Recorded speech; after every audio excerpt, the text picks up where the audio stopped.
देखिए, ये प्रश्न कोई ज़बरदस्ती नहीं जाने वाला है। आखिर एक मौका है, उन्होंने डिमांड की हुई है। आखिर ऐसा नहीं कि इज़राइल में कोई रहते नहीं हैं। इज़राइल में कोई पूरा इज़राइल थोड़ी खाली हो गया है। और इज़राइल में अगर उनकी आवश्यकता है, वहाँ दूसरे देशों से लोग वहाँ आते थे। अब दूसरे देश के लोग वहाँ नहीं आएंगे, हमारे वहाँ जाएंगे, तो जिनकी इच्छा वो जाएंगे। कोई किसी को ज़बरदस्ती नहीं भेज रहे हैं। एक एडवर्टाइजमेंट निकाली है, जिनको जाने की इच्छा होगी वो जाएंगे। हमारे न भेजने के बाद भी लोग जाने के लिए अलग अलग रास्ते खोज रहे हैं। तो हमने तो एक विधिवत चैनल दिया है, और इस चैनल में आज भी इजराइल तो सबके लिए खुला है। ऐसा नहीं कि लोग इजराइल जाना बंद हो गए हैं। अब वहाँ की जैसी परिस्थिति है, उस परिस्थिति के हिसाब से सब अपना विचार करके जाए। सीएम साहब यौन उत्पीड़न के मामलों को लेकर अभी से आज तो वो भी कह रहे हैं कि पीएलएफएस के जो डाटा है पिछले 6 महीने या 9 महीने पहले वो 8% था, 8.8% था। तो 8% और 5%, इसको तो हम कह सकते हैं कि इतना अंतर आया है, कम हुई है अनएम्प्लॉयमेंट।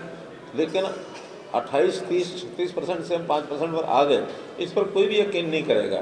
क्योंकि हम भी तो आखिर जितना जिस गति से एम्प्लॉयमेंट मिलना होता है, उसमें सरकारी एम्प्लॉयमेंट एक पार्ट है, छोटा पार्ट है। प्राइवेट सेल्फ एम्प्लॉयमेंट ये उसमें मेजर पार्ट है।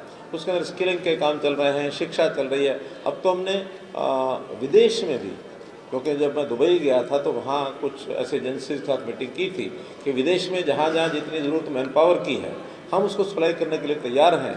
तो वो सारे मैच्योर हो रहा है। और अभी 1000 लोग इजराइल ने मांगे हमारे से, और 2 देशों ने कुल मिला के 150 तो है, 1150 की हमने ऐड भी निकाली है कि जो लोग स्किल्ड हैं वो इस अंदर अप्लाई करें। और फिर उसका चयन का तरीका, क्योंकि उन एजेंसीज को भी बुलाना पड़ेगा जिन्होंने रखना है, वो पैरामीटर उनके भी हैं, तो उस हिसाब से उन शर्तों पर चयन करके वहाँ भेजेंगे। और ये संख्या बढ़ सकती है, क्योंकि आज दुनिया में बहुत ऐसे देश हैं जहाँ मैन पावर की बहुत आवश्यकता है। और उस मैन पावर के नाते से अब भी वैसे भी हमारा युवक हरियाणा और पंजाब के तो विदेश में जाने के लिए तरह तरह के हथकंडे अपनाते हैं, इलीगल हथकंडे भी अपनाते हैं, जो हमने मना किया कि नहीं करना है, क्योंकि रिस्क, लाइफ को रिस्क होता है, तो वो नहीं अपनाना चाहिए।